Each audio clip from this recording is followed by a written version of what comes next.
Call and release now, y'all. Call and response. I'm sorry. Call and response, y'all. I was thinking heal and release event. That's what happened. Or catch and release. But heal and release, right?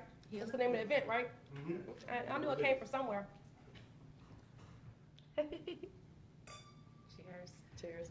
All right, let's go. Oh, wait, I forgot to say. Yeah, you have to. You can't click a glass and not drink the liquor. Yeah, I was getting so ahead of myself. Hi, everybody. Hey, y'all. How you doing? Hello, Courtney. Thank you so much. Hi, everybody. We are here at Art of Noize at 821 Upshur Street for our artist talk for the month of July, the best month out of the year. It's my birthday month. And we are here with the delightful Candy Carver up from Durham, North Carolina. Hey, girl. Hey. How you feeling today? I'm doing great. I'm sorry DC welcomed you with all this heat. I mean, we had to figure out how to make it work, and today making it work looked like less clothes. I know that's right. Mm-hmm. So we're going to talk for about an hour about your journey, about your work, and some of the themes that come up out of your work. And the great thing about this particular talk, as you may have seen online, our sister here is not here for a blase blah, talky talk kind of artist talk. So instead, we're going to have a conversation. We fully expect you to talk back. We have lots of cards that Candy provided. Mm-hmm. Thank you so much. Mm-hmm. That we're going to integrate into our conversation. And I also have had the opportunity to meet some folks. So we may have some questions throughout. We are very interested in your response and your engagement with this work. So we are in for an active hour of conversation, wouldn't you say? Yeah, because I'm going to talk to y'all and look you in your faces. So just be okay with it. And be okay with responding, too. We'll be really, if we ain't friends already, we're going to be real good friends when we leave.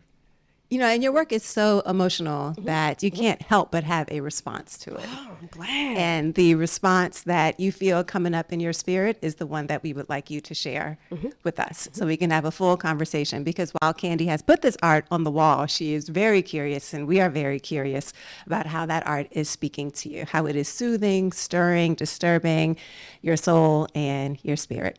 So the way we're going to do it is we're going to chat for a few minutes, but every few minutes, we're going to turn to you and ask you a question. Because you have cards and we have cards, we might ask for your response. We might ask for your opinion. Is that all right? Yeah. All right. Okay. And if you don't have a card, it's okay. Grab one. They're pink. They're everywhere. So it's okay. Share. Just grab it. You can share a card as well. So it's great to see you in person. And welcome to DC. How was your drive up from Durham?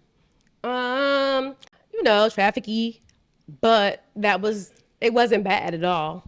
Like I kind of anticipate a little traffic-y sometimes, so that I know that I need to find extra things to listen to that are fun. That way it just works itself out, and I'm all right usually. I love that you said that because in our pre-talk you said that there are two people in particular that you like to listen to, Noize and Young Jeezy. Yeah. So did you get your Noize listen on? You know what? We didn't Noize up. Yeah. I don't know what I was doing. I was listening to a whole lot of Abraham Hicks and Jeezy. So Noize has to, maybe on the drive back. It's probably how that go down. Yeah. So one of your favorite Noize songs I listened to as well, Got Yourself a Gun, right? Anybody know that Noize song, Got Yourself a Gun? One of his lyrics is, I'm living in this time behind enemy lines. The song came out on his 5th album from Stillmatic, and that was released in 2001. But I kind of feel like that line is still really relevant. Yeah. Is it relevant to you, or does it feel relevant to you even now? Enemy lines. I know a lot of really awesome, kind people. So I don't spend a whole lot of time enemy lining it. No, so you don't feel like you're behind enemy lines. I understand. It's again, so it goes back to the whole joy by any means theme around the work.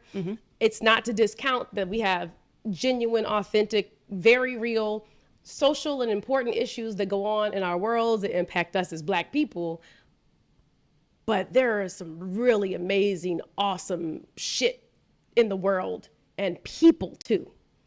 And I find that I get better results in my life when I focus on all of the good things as much as possible. I'm happier, I'm healthier, Like I feel better. The people I get to interact with are happier. And it's not just like hoopla, there's science behind it, right? We've done research. We know that when we find more pockets of joy, happier spaces, our bodies respond positively to it. Our bodies are made to feel good. We have chemicals inside of us that like adjust to try to balance us into happy or joy. So that's where we're supposed to be. That's where we kind of belong. Not, if you don't know, dark, you can't appreciate light, but for the most part, we're made to feel good, Yeah, that sounds like a lot of the titles of your work. So, but let's back it up a little bit. And you kind of alluded to this. You have a very clear idea of what joy is. One of the key words out of the title, joy by any means. So can you share it with this group of what joy is to you? Well, so like joy, there's a lot of things. So it very much so depends on who you are and your personal experiences, where you get your joy from. But the feeling is pretty much the same, right? Like I take joy is like the roots in the ground and your happiness is the leaves, right? They grow out of it. They might fall off, right? They might blow away in the wind. They might change color. They might get smaller, bigger. But the thing that keeps you rooted is like the things that you find joy in. And for me, it's more a sense of, it's like what gratitude does. When you find spaces to be grateful, things, people, places to be grateful for, like joy comes from it, So for me, that's what it is. But again, like I want you all to get it from wherever you need to. But that's where I find it. And I mean, mine, obviously, one of the places I get it from is all these happy colors, and painting is really, really fun. It makes me very happy. It started out super, super selfish. It wasn't for y'all initially. It was because it made me feel really good, and I enjoyed doing it. Then I realized that the feeling I had is the same or similar kind of feeling that it gave other people. And I was like, oh, wait a minute. We can like get a bottle, right? Fill it up with sunshine and give it to other people. Wouldn't you do that if you could? Like if you had a space in your life to like bottle your sunshine and share it with other people, wouldn't you do it? So it just kind of organically adjusted to, oh, wow, other people get to feel good about the work too. That takes us a little bit into your journey. So why don't we go in that direction Okay, to cool. talk about where you started as an artist. Art has been part of your practice, your time spent growing up since you were a little girl. So tell us a little bit about that journey so we can understand how long you've been in this game. So I've probably been drawing since I was about, I know for sure second grade. First or second grade. No, it was second grade, so I was 7. And my family, my mother, my father, my grandmother were very into it. Gave me whatever I needed. If in modern day times, in 2022, I would be that kid that tests all the art products, the aisle where it's like all the boxed, make this art activity. I'd be that kid on YouTube because I know everything. I've tried it all. Then in the summer times, I would one of two places. I was either in Durham, North Carolina at my grandma's house, or I was at art camp.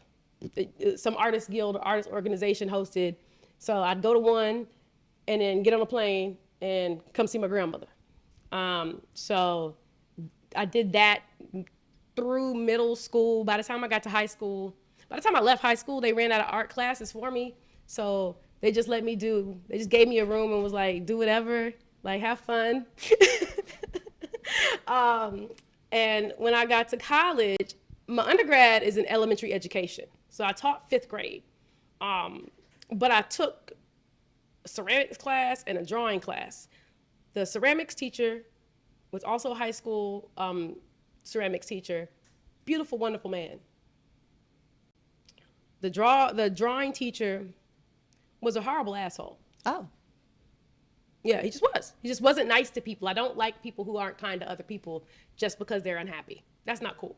Yeah, don't spread your misery. Yeah, right. So I don't know that I was going to change my major, but I definitely, that engagement, like, made it really easy That to be was like, that on nah, that. y'all can have that. You got it. So then I taught for a couple of years. How did you like teaching fifth grade? So I didn't think I was going to like fifth grade. I thought I was going to love like little kids and kindergartners. And then I got to fifth grade and they're amazing humans. Like they appreciate your sarcasm in a way where a kindergartner does not. It just, right? Sarcasm really goes over kindergartners' heads. Like they just don't get it. Yeah, you can have we had real conversations about like how money works and what you can do with it in your life. And I really enjoyed fifth grade. I did not expect to, but I really enjoyed fifth grade. But that thing called bureaucracy in American education, it's real, did not keep me there. So I left and tried a few things, never stopped painting, but just, I don't know if it was the time or what, but I didn't do it as frequently. But once I left there, there was something really, there was a number though that stood out in your mind. I think it was 1900. Yeah, 19, because that's how much they paid us to teach fifth grade with a college degree. A certified teacher made $1,900 a month after taxes and insurance. A month, y'all. And so I was like, that just doesn't work. And they try to trick you into thinking that that's enough. You said the math ain't it's for the, you know how they try to get you to come do something for free because it's for the culture? Right? You said the culture going to have to take a bite with this one. It's a nah. They tried it. But yeah, it just didn't work for me. I was like, there's everywhere I can go and get this $1,900 a month. So it is definitely always fun when I get a check for more like in a similar realm of that, just to think about I was working Monday through Sunday. Yeah. Monday through Sunday with no defining off time. And now I get to like make the same amount or more money doing things that make me feel good, that I'm good at, right? And that make me happy and like bring good feelings and joy to other people. That shit's amazing. That's what's up. So tell us about this life-changing role though of being a child caretaker, because that played a really important role in your on-ramp into becoming a full-time working artist. So when I left education, because I had a degree in education, the world that I was like a commodity in was nannying, right? So I found a nanny agency, and they paired me with a widowed physician who had 2 elementary school age children. He only needed me 1 week on, 1 week. He worked 1 week on, 1 week off. So he only technically needed me 7 days on, 7 days off, 7 days on, 7 days off, right? So he only needed me like 2 weeks out the month. But it's a challenge to hire and retain someone for that kind of schedule without paying them full time. So he just paid me for the weeks that I wasn't working too, right? That's a pretty sweet gig. It was wonderful. And then the kids left the country in the summertime and I got a retention fee. So it gave me the space and the time to develop like a consistent practice of creating more. And yeah, that was awesome too. So I got to do that, and that just created the highway into constantly creating. And I think one day I shared something on social media and a friend of mine was like, "Oh, you paint?" I was like, yeah. I mean, I've been painting. Was there a little bit of hesitation in saying that you were painting, or how did you feel that moment when they asked you that question? I mean, I wiggled in it. There was some discomfort, right? In accepting the truth that you really were a painter? Oh yeah, anything that you hold it. So if you're any kind of artist, if you're a musician or a singer, whatever you're doing, right? You see whatever's looked at as the pinnacle of that, right? The top of the heap of that. And you're like, well, I don't think I do that. Maybe I'm not that then, right? So I was at that place. But I had a couple of friends who decided that I was going to they called me their project. So they found my first art exhibit for me, where I was going to have my first art exhibit. They designed my business cards. They built my website and photographed my work for me. So your friends saw in you that you were about to be a whole ass artist. Like they were teaching and you are walking into this destiny. There was not right conversation. Foot, left foot. They were just like, this is what we're doing. They didn't ask me, they told me. And who are these friends? Can we give them shout outs? Clayton Mack, yep. Okay. Jason Ryan. Okay. um, Sandy, Wiley, and Jonathan McDougall. Got it. So one thing you mentioned earlier was that you have a very strong belief in the law of attraction. Do you believe that you attracted these friends to you and that they need In to play this retrospect, role? for sure, but at that time in life, I did not understand that may have been what was happening. Yeah, but I definitely get like my wave is for me, and as much as we think we can do our way into the lives we want, some pieces, for me, I don't know about anybody else, but some pieces, I kind of show up and it's just there, and I'm like, oh, okay, well, all right. You said that things just beautifully fall into place or A lot of appear for times. you. And it sounds like that was the case with this situation, with them saying to you, we're going to build this career. We're going to put the pieces together for you to launch this career. We've been talking for a couple minutes, and as I promised, I'm going to take some questions. Some questions are stirring. People want a few more details. Courtney, you have a They don't question? know what they want. Is there? So I'll tell you something. This is our break for me to tell you something. You tell me what you got. So I color coded the cards. This is the teacher still in me. There's still a little bit there. It's a lot. Okay. So I color coded the cards. So the pink ones that you have, those are. So the way the titles of the work, most of them developed, was around the walls in my house are filled with like good feeling statements and like kind of affirmational stuff. And some of them, actually, they're all these different sizes. You see how all these different pieces of paper are different sizes? They're all these different sizes, different colors, on the fridge, in the bathroom, like upstairs, downstairs, in the mirrors, next to the thermostat, places. I intentionally put them places where I knew I could run into them. The closet that's right across from the toilet, if you have that situation in your house, use it. You can see into your closet, so I have stuff there, right? So the pink ones are the things I took directly, when I sat down to write them, I sat on the floor and I looked on my walls. So those are the things that are written on my walls, right? And then the yellow gals up here are the titles of the pieces, and she has something particularly special. Do I I? have a book of good feeling thoughts, and these are statements that she has from the book of good feeling thoughts. So What should they do with the pink ones then? first of all, you're gonna take them home, Okay. okay? Like whether you like it or not, you're gonna take it home, and the one that's supposed to be with you is the one that's gonna go with you, and watch within the week. You're gonna need what you're getting from it. I promise. So just take the one that you're supposed to have, and it'll work itself out. So how about we take a moment and you look at your pink card and see if it resonates with you. And if there is a comment that you want to make in response, if you'd like to read your card out loud and offer a response to it, then we would love to hear it. Just read them to me. You keep giving me these nonverbals that you really wanted. Thank you. The card literally says be brave. Yes! All right, Courtney, you going to be brave? Would you mind talking into the mic? Yes,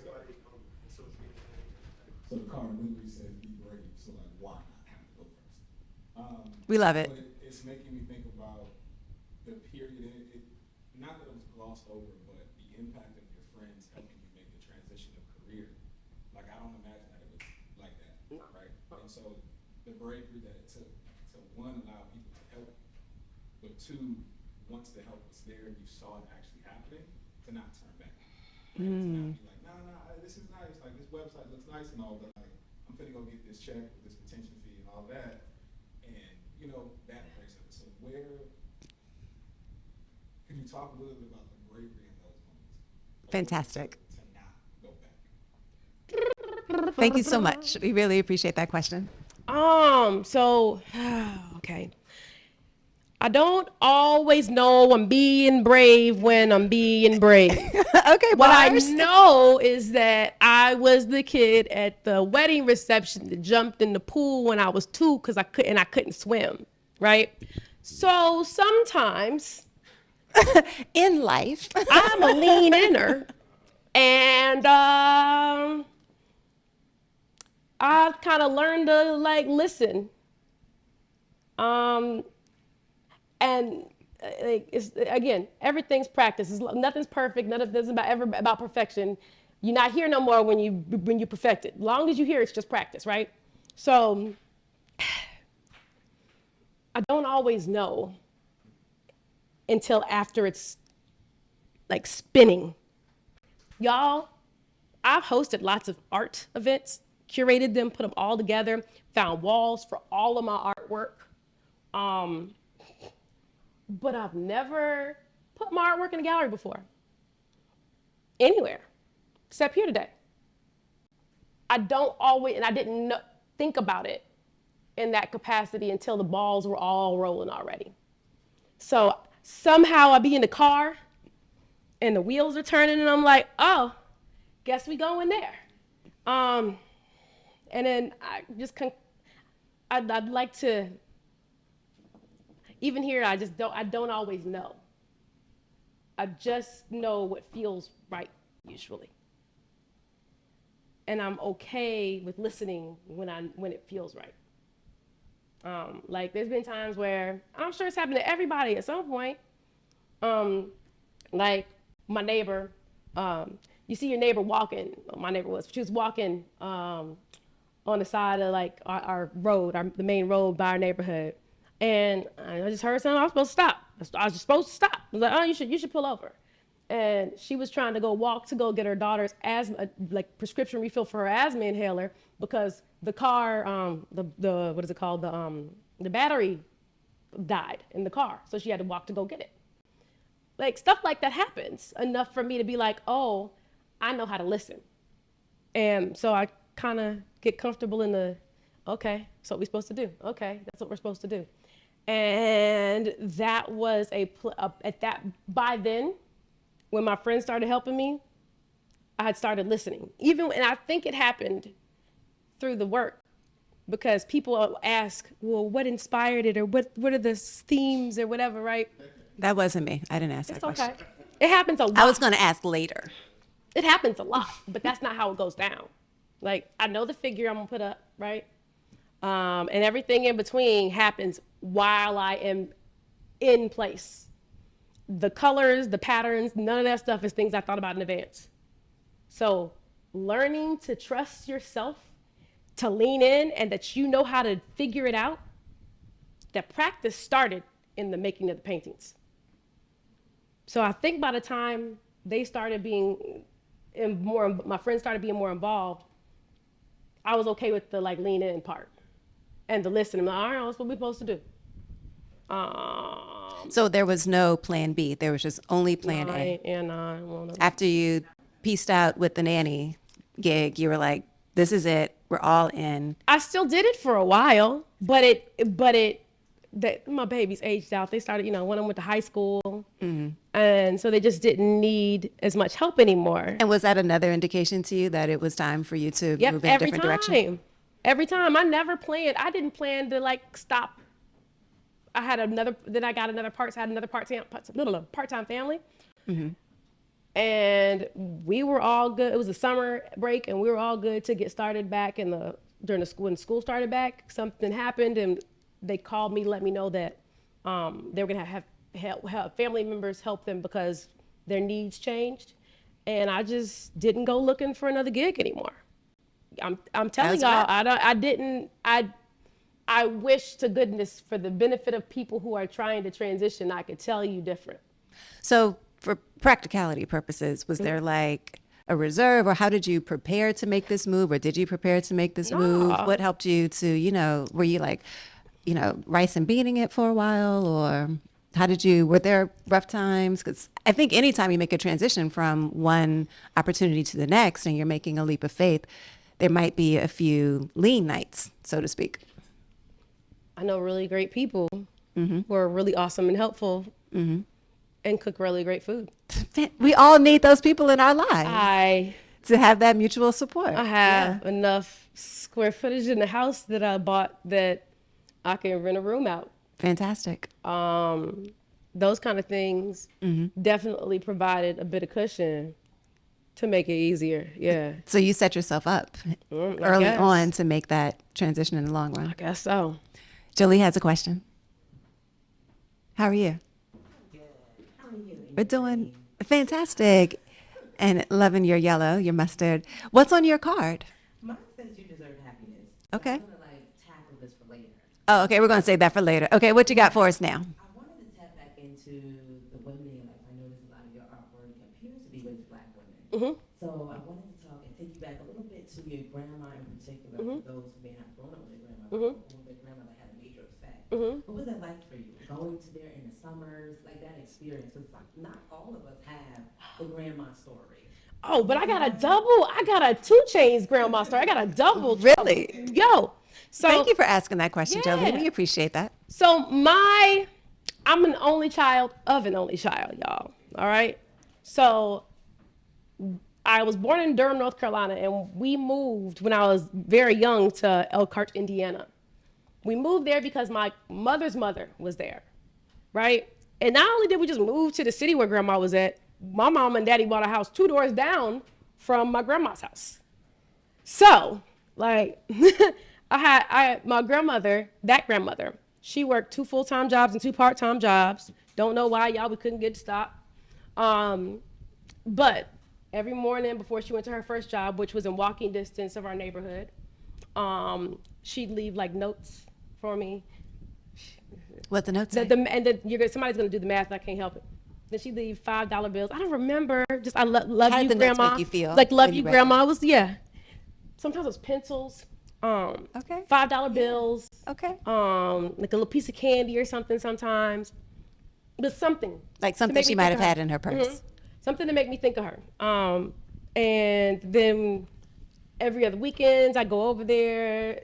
We'd watch Golden Girls. Of course. I've been watching Saturday Night Live way too long. I was mad young. Because that's what grandma was watching. Right. We made apple turnovers. It was a great time. So yes, my grandma was awesome. Now then, the other grandma is my daddy's mother, and she lived in Durham, North Carolina. And so when I'd come to visit, sometimes some of my cousins are all 10 years older than me or 10 years younger than me, right? So either they were coming and picking me up to like take me to something, somewhere, right?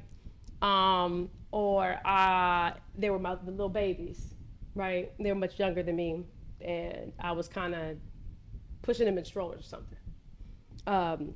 So it was always really like family connected. Walltown is a historically Black neighborhood. It's the neighborhood that my father lived in growing up too. And so that's where I went when I went to Durham in the summer times. And I know a whole lot of, you hang out with your grandparents, you know a whole lot of old people shit. It was awesome. Like what? What did she teach you? Succotash, Okay. fried chitlin sandwiches. Really? I didn't say I liked them, but I know. Really? Somebody has questions about that. I Is that don't on know, white y'all. bread or wheat bread? What is wheat bread in the country? Just wondering. That they don't even speak that language. Oh my Now they gosh. do, but then they Okay. didn't. Okay. You You put hot sauce on that? Yeah. Sitting on the patio, lots of sitting on the screened-in patio. Long drives in old Cadillacs down country roads. No seatbelts. I don't even remember. That's a good question because I don't remember. Because, you know, they used to tell you in the back seat you didn't have to wear a seatbelt, which is That's not right. I knew that one seatbelts, right there. So stuff like that. We had good times. I remember one time I got in a little bit of trouble in the summertime in Indiana. And by that time, we had developed, everybody had developed understanding in the summertime, you go to see your grandma. So to run from the trouble, I was like, hey, grandma, can you send me a plane ticket? I'm ready to come. I miss you. And did she send the plane ticket? She did. But then about 4 days later, my daddy called and he was like, yeah. So the Elkhart Police Department called about you. Yeah. It's all good. We worked it all out. Candy, But- what kind of trouble was that? Stuff. What year was that?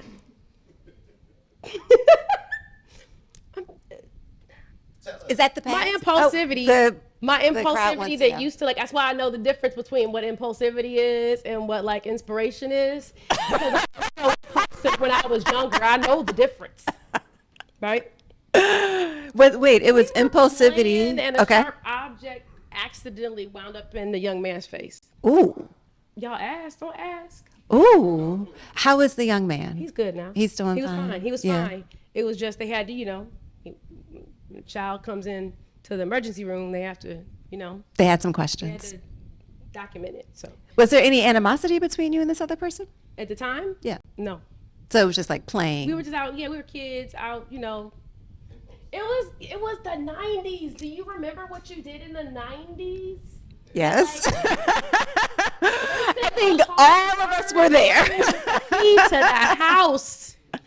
Like somebody caught something on fire, made like you took the lighters with something flammable and made the little torch doohickeys, or we lit firecrackers by ourselves. Like the 90s were. It sounds like it was a wild place. Yeah. Yeah. It sounds like it was a wild place. Do you have a question? Oh, fantastic. Russ, come on up. What's your card say and what's your question? So I was inspired by this card. Dig it. It says new me gets new results. Ooh. Yo, that's in my house 3 different times. I didn't realize it until I started doing like preparing for this and talking to people about this. And I remember counting once I wrote it down. It's in my house 3 different places 3 times. So obviously that means it's really amazing for me in my life. But as you become a little bit more self-aware and pay attention to, I don't know if I like the word inner voice or not, but whatever, it's something, you get different results. So our brains want to say, well, before when I did that, this is what happened, right? But if you've done any kind of like self-improvement, self-development work, to, become a better or different version of yourself, the math changes, right? So you get to be a different person, you're going to have different things happen. So you can't walk in thinking about what happened and the result that happened before, because it's not the same math anymore. Do you want to build on that or ask a question? Well, it just reminds me of mantra, like we're all stories we tell ourselves. Yeah. And so I'm very curious about what you had to let go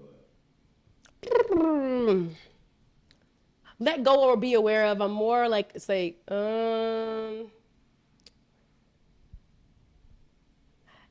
not like let my fear guide me, to not worry so much about everything, right? Like not to let fear kind of be a leader in my life. Was there something in particular that you were afraid of? At a certain point, you get concerned. Like like I said, in the car, when the wheels are turning and I'm already in, I'm like, that's where we going? Mm-hmm. Sometimes there's some anxiety around that. Or like that wonderful imposter syndrome, like, what is the thing I'm doing hot? Because I like it. They like it. But is it enough, right? Feelings like that. That's so different because in the performing arts and certainly as a writer, you're always encouraged to approach the fear, like drive towards it.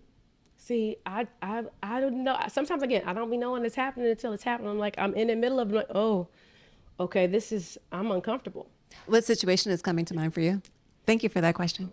I mean, so like I said, when you're in this car and the wheels are turning, were you going someplace specific? Like, is this a particular situation that you're thinking about, a destination? We can talk about like right now, right here, y'all. Yeah, like, let's talk about it. Like, think about where I live now. In Durham. Working is very easy, right? I know lots of people. I know I don't have to do so much moving around to like get work or sell work. So people know who you are. Yeah. They know your style. You're making connections. That's great. However, I wanted to do some other stuff in other places with other people. And I like people, so I wanted to meet more of y'all, right? That meant I had to leave that comfort zone of That's right. knowing all the people And the people and the knowing you. spaces. Yeah. And there's some discomfort in like going outside of the thing that you know and knowing how it's going to go and turn out. Does that resonate with anybody? Is anybody having like a reaction to that? Like, yeah, I've been there. I'm in that situation.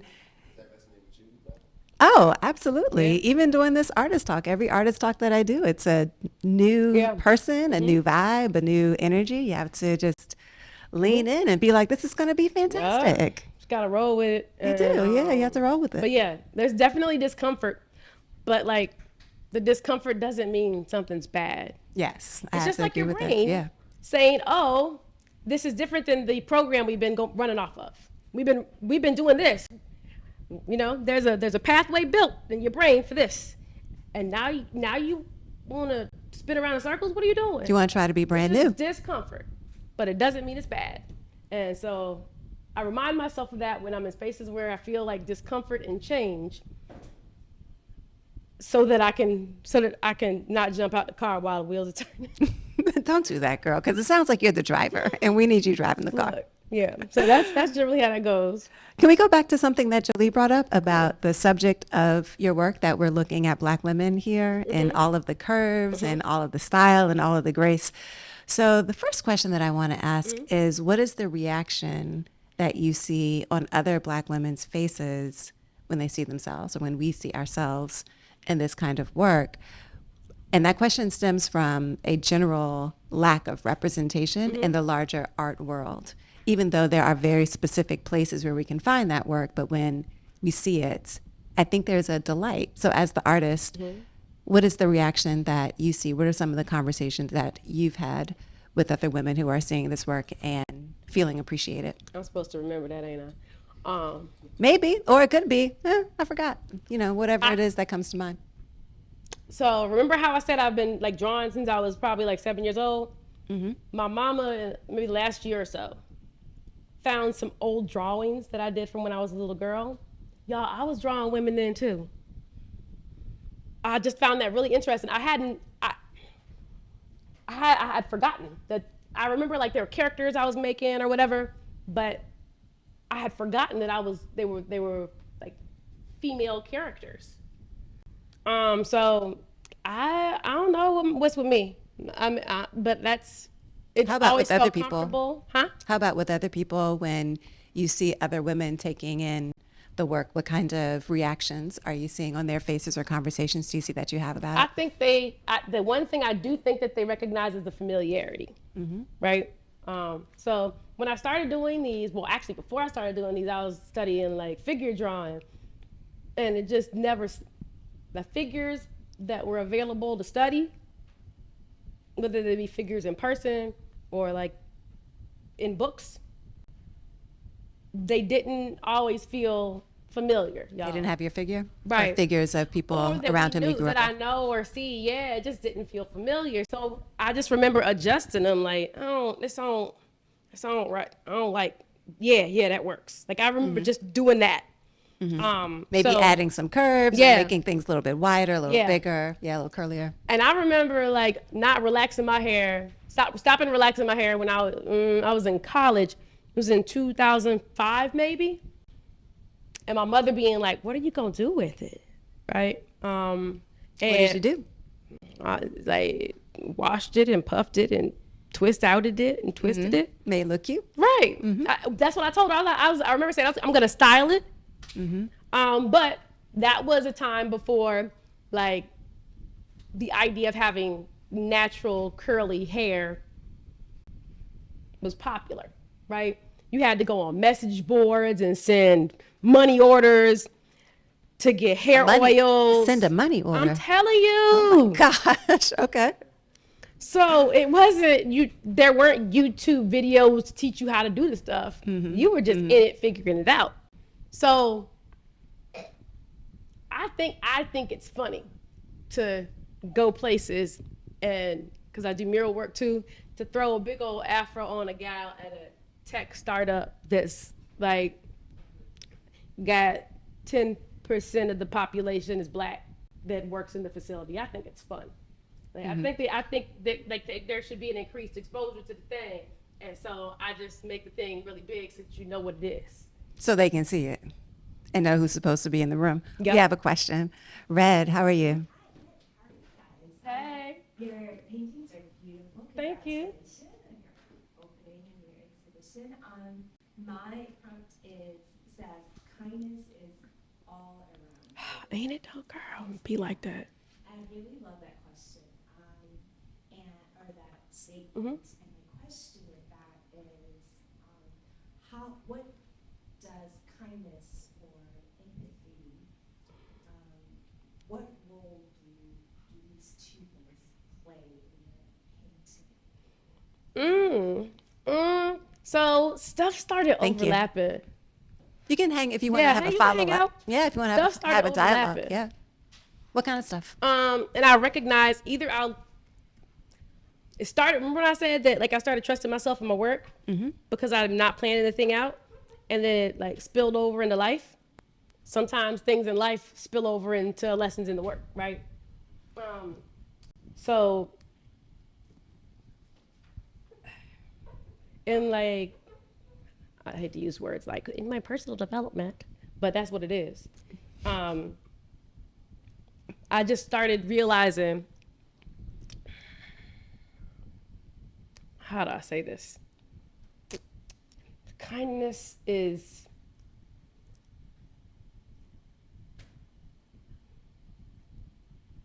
giving, I'm trying to figure out where to start with this because I'm gonna go into a whole speech about grace and giving people grace, but you don't give people grace until you until you forgive yourself, Okay. right? So that's the hard thing. You can forgive somebody that steps on your foot and whether it's creases your sneaker or something, but forgiving yourself for like dating that one guy too long Or dating like, those 2 guys or 3 guys for too long. right. I mean, maybe that's That's me. harder, right? For whatever the reason is, it's harder to forgive yourself. But once you get in this space and forgive yourself, it make everybody else's engagement mad easy. Like your level of empathy is tuned differently because you're like, oh, you see yourself in other people and you see their experiences. You're like, oh, okay, I see what's happening. Okay, we don't even need to. Got it. Yeah, and you just don't. It doesn't. I don't have to go up and down that like emotional roller coaster as much anymore because I just give people more space in that way. And I'll say by way of like that practice and behaving that way, I just meet much cooler fucking people that are much kinder and nicer and helpful, and the things I ask for or talk about, they help with and work out in a way I can't necessarily explain past that. Like, so I joke about like kindness being a lifestyle, right? Like we attach lots of other characteristics to how we want to move through the world, right? But like kindness and empathy make everything and every engagement you have with people so much easier and smoother. And I'm always looking for like shit to be easy. And I think we all should. So, and did that make sense? It makes sense. And my follow-up question with that is that then do you see yourself reflected with the work that you painted? Because you said something along the lines of like showing kindness to yourself first and being kind to yourself, and then how that becomes easy then to show kindness to others. So are these paintings a representation of you in a small way or in a big way? The colors maybe. Thank you. Okay. Yeah, maybe the colors, but Like which colors and in what way? Tell us more about that. She thinks she's funny now. Pardon me. I don't like, yeah. My favorite color is fuchsia. Like I like bright hot pinks. That's why that's out there, because it feels good to see it out and you all have it. So that's why that color's there. So yeah, I like fuchsias and bright pinks. So those are my favorites. I now like blues again.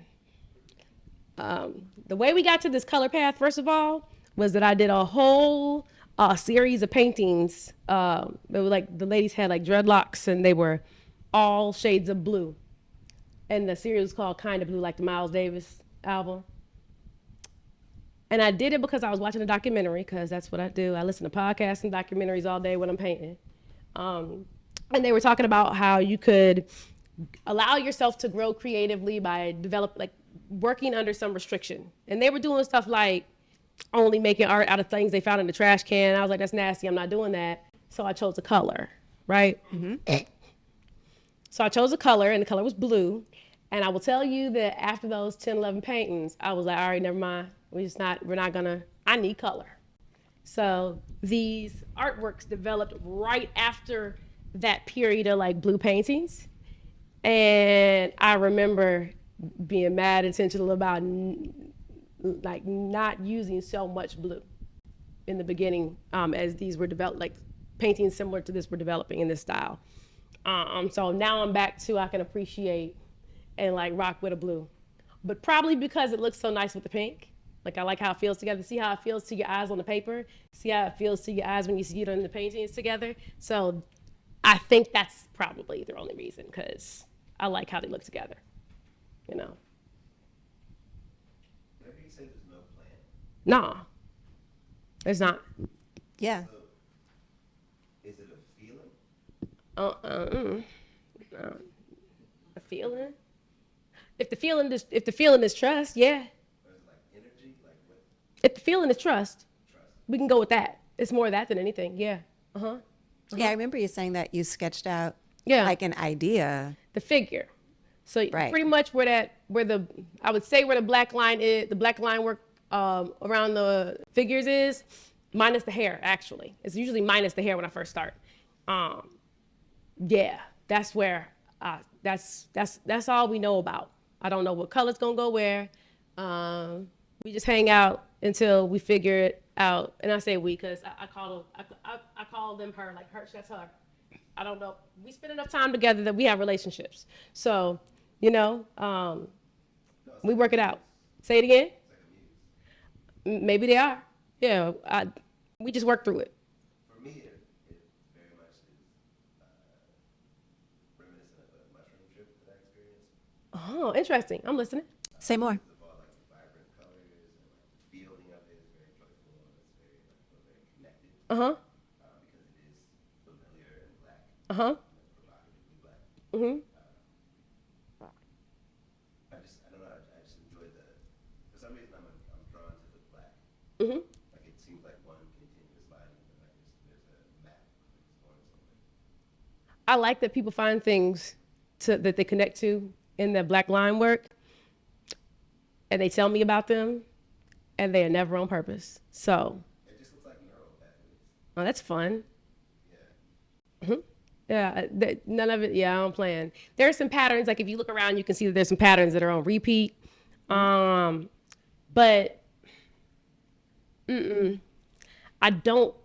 It just feels like a waste of fun to. It does. It like feels like a waste of fun time to like. I'm gonna. What am I gonna put here? Nah, like just go. The worst thing that can happen with painting with acrylic paint, and you mess up or like put a pattern down you don't like, you paint over it and do it again. Like that's the worst thing that can happen. And usually I don't have to. So I just ride the wave. Yeah. Just go with it. I have two questions as we begin to wrap up, and then I'm going to turn back to our friends who had not yet come up to ask a question and invite. Yes. See, I know because we're here. Yes. Yes. What has the reception been like for you as you are developing your career in the artist world? We hear that there's a lot of love in Durham. Are there places where you've had to, work really hard to make yourself known, or have them in places where you have not been as well received, or areas you described that the entrepreneur's journey is kind of tough, and there were skills that you've had to learn along the way? I don't know if it's tough. I don't know. My brain hasn't been the best. I have books of good feeling thoughts. So I'm not the best at spending too much time remembering the bad stuff or the thing that was hard, right? I can tell you about like discomfort, but I don't know. I don't remember. I don't know what to do with it, but I don't know. Yeah. Is there advice that you would give an upcoming artist about how to make their way into being where you are, a person who's developing, emerging, and finding work in multiple areas? Advice. Let's see. Um,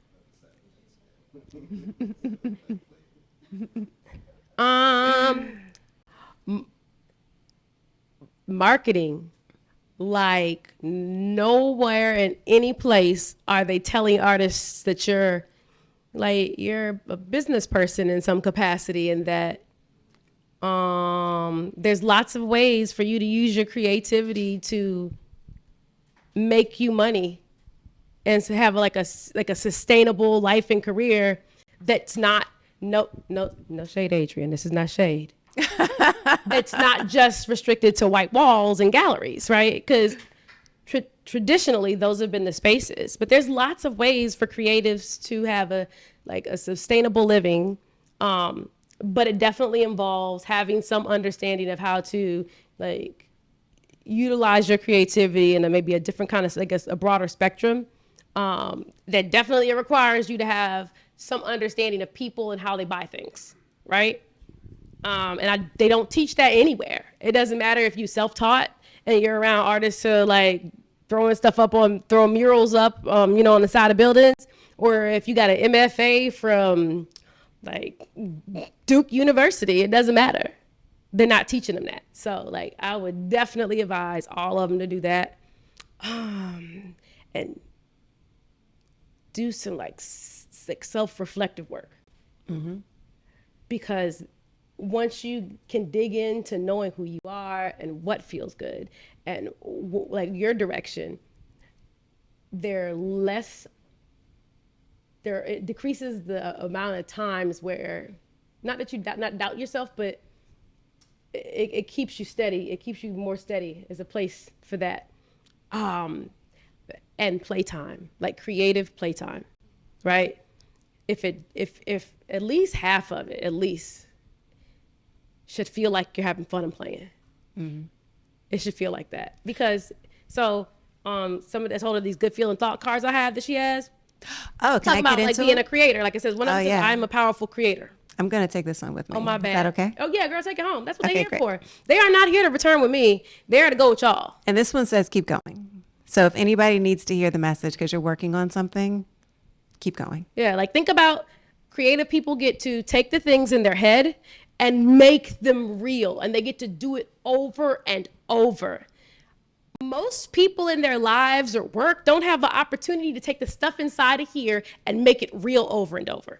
So that means you already have it drummed up in you. It's already like primed and pumped for the things you want to happen because you do this all the time.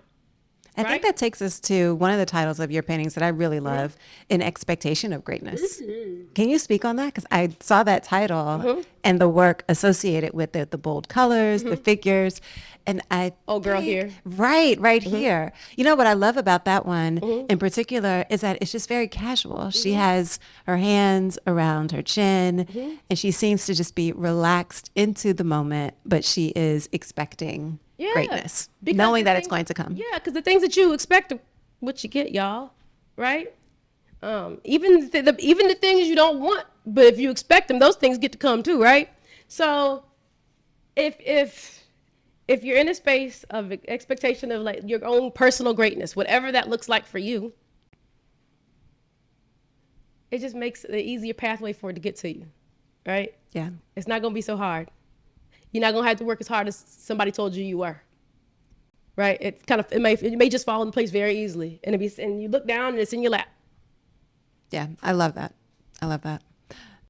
We have a question or a comment? They're both. Yeah, come on up. Yeah. Well, Hey. my card says think good feeling thoughts. Yeah. Okay. I know this resonates with both of us because of our relationship. Tell us more because we don't know. Well, we are friends. Okay. We both from North Carolina. Okay. We've known each other about 8 years now. Okay. And because of our relationship and just knowing Candy who she is one to hold their friends accountable. Okay. She doesn't want a person to stay in a bad mood at any time, and she's always pushed on me to think good feeling thoughts. Okay. Do you do it? No Okay. choice. All right. I'm gonna be around Candy. She's gonna be around me because that is my model now. Mm-hmm. I preach that to people that I engage with on a daily basis. This is it. So whenever we might slip up and have a moment where we're not in the best of places, she'll come at me and she'll say, "Mike, nuh-uh, it'll be all right. Put your chin up. Everything's fine." Can I ask you a follow-up question? Sure. Is there a recent good feeling thought that you've been thinking? Yeah.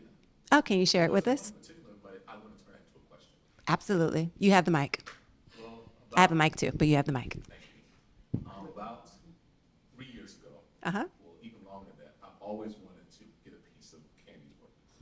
And I've thought about it, thought about it, thought about it. And finally last year, I asked her to get, to think up a painting for me, but I wanted to be a little something different. A commission. Yes, a commission. Okay, aim high. Commission, there was one restriction, Okay. no colors, except Y'all. for black and white. What was he doing? Had he seen your work before? He know, and we had. I had it out with him about this. I was like, "What are you talking about?" I was like, "It's gonna cost you a whole lot of money to have." You know, I like the color. It was a whole thing, y'all. What is it? Wasn't like Yes. You said, I'm an artist. I'm we had sensitive. I even got a whole favorite shade of black that I use for all of these. It's called Mars Black. It's all Mars Black. Okay. So that's funny, right? But yeah, it's all Mars Black. Because it has attributes that I appreciate that work well with the colors. Go The ahead. story is intriguing. So then what happened? So my question to you is this. I know what it was like because you share with everyone your experience and how my request transitioned into you creating the work for me. And how were you able to go from having negative feelings about doing the work to having good feelings about it? Ooh, good Oh, question. that's the easy one. Oh, Okay. Oh. Okay. All right. So look, it's an interesting thing that I discovered. So I knew that like, the work makes me feel good, but we talked about this. I told her about this, like my dopamine wave I ride. That I do much better work and I get much more accomplished when I just ride my own personal like wave of dopamine. Like the thing that's feeling good, I'm like, oh, I want to do that. Oh, and I can get lost and wrapped up in it. So there have been times where I've had like corporate work or work that was like a little bit different that gave me a challenge. And I have found that if I work on something else alongside of a lot of the whatever it is that I'm having a challenge with, it just makes the ride a lot smoother, right? So for his, I first of all had to make a whole bunch of different shades of black, and I don't even think I understood how many shades of black there were that I could make. There were different sheens. I had Not to a put them in monolith. these containers. And however, what we did do, I fought for one color, y'all. I fought for a color. Fought for a color. Purple, right? So Oh, you fought Mike for a color. I sure did. He likes purple, it seems. Yes, he does. Yes. Yeah. Yeah. Yeah. So I fought for one color. I fought for purple, right? Okay. That seems like it'll be an easy fight, right? It was. He agreed. Okay. So I think what I learned was that it helps when I work on other things at the same time. So that it doesn't take away from the fun part of making for me. Whether it be because I'm making something, how many of y'all like Marvel DC movies? Somebody does. They're so popular. Okay. All right. So Kev's like me, yo. So, like in our new phase 4, there's been some uproar. There's been some uproar around some of the creative choices, right? And what I say to that is, if everyone got to be a creative and work with a corporation that tries to tune your creativity just one time, you give all of these other creators of all these Marvel DC projects a lot more grace, because they have different business agendas than making things beautiful for people, right? That's just one of the ideas. So, like these gals over here, Girlfriends. yeah, they came about partially because It was an original design that I had made for a corporation's larger scale project. And it was the extra canvas that came in the set of canvases. It came in a box of 6. They had to deliver them on like this big old truck. And I get an extra just in case something's wrong with one of them, you know. And they kept trying to retune the work. And I was like, What does that mean, retune?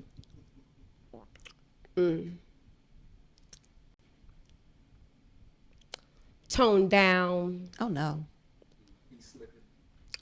Oh, you know, what did he say? Yes, it's like slicker. Yeah, right. Yeah, You yeah. love Jones, okay. Androgynous Oh, that's what they wanted? hair, just a whole, like, Oh. right, the gentrification font. So yeah. And I caught myself like, it was tugging at me. It didn't feel right. It wasn't fun. It was just, it was uncomfortable. So I was like, you know what I'm going to do? I'm going to make what I want to make anyway.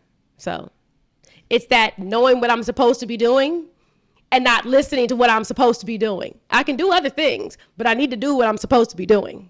Right. And that was the pull that was happening. So I just worked on them both at the same time. I do not know how I made that much art happen in that short amount of time, but I got in it. And that's one of the spaces that happened in. So What happened with that friend here? Did he also get his work? Oh yeah. Yeah. But that's where it is. I realized that if I guess it's like lubricant. Like it's like a creative lubricant for like challenging spaces. Because right. So so yeah, that's how I got through. Definitely.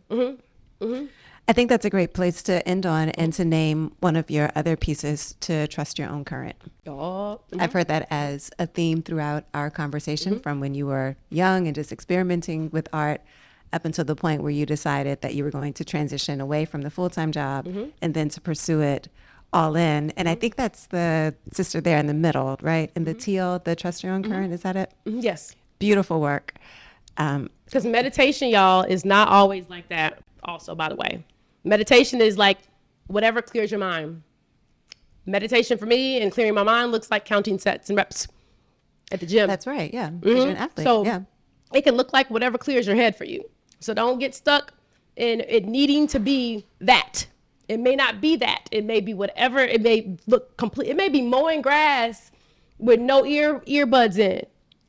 But wherever you find quiet and some like empty space is really good for you. So it don't have to look like that. Find whatever meditation looks like for you. Go look for that place where you get to be quiet and your head gets clear. Did we do a good job of having an engaging artist talk? I feel like y'all did a wonderful job out there. Give yourselves a high five, a hand clap, soul clap, something. And to our friends who are on the socials, this exhibit will run until August the 20th. So we encourage you to come to 821 Upshur Street, rear to the Art of Noize, to take in this beautiful exhibit here that explores joy, gratitude, kindness. It's like an active meditation as you move from one painting to the next and to read the titles and really allow yourself to be moved by what you're seeing. You can follow Candy's work at Candy Carver on Instagram. Any other places where people should everywhere find it your says work? Candy Carver. Everywhere it Look says up, Candy Carver. Yeah, just type in Candy Carver and it'll be me. And you'll be there. Thank you so much. You're very welcome. You did a Thank fantastic y'all. job.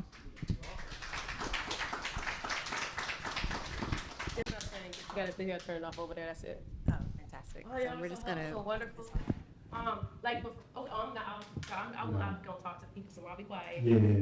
One more time for Candy Carver, yo. Yeah. And a lovely voice of you, Miss Robert Henderson. Please. Now we're gonna stay around. We're gonna keep asking questions. All right? As many questions as you like.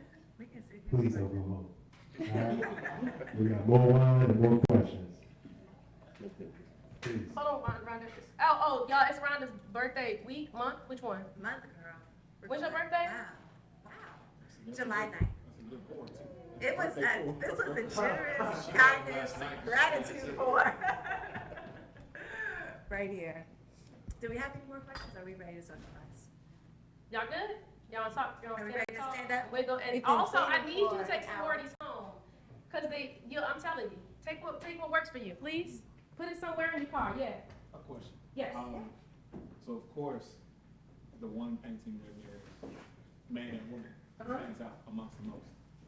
Was that the only one in the series, or was that the only one? Is that the make room for some love? I love that one. Was that the Save only room one for my in love. Was Yeah, it the I only love one that in one. the series that you painted, or was that the only one that made it? That's the only one that I painted. Save room because you make room for the things you want in your life, right?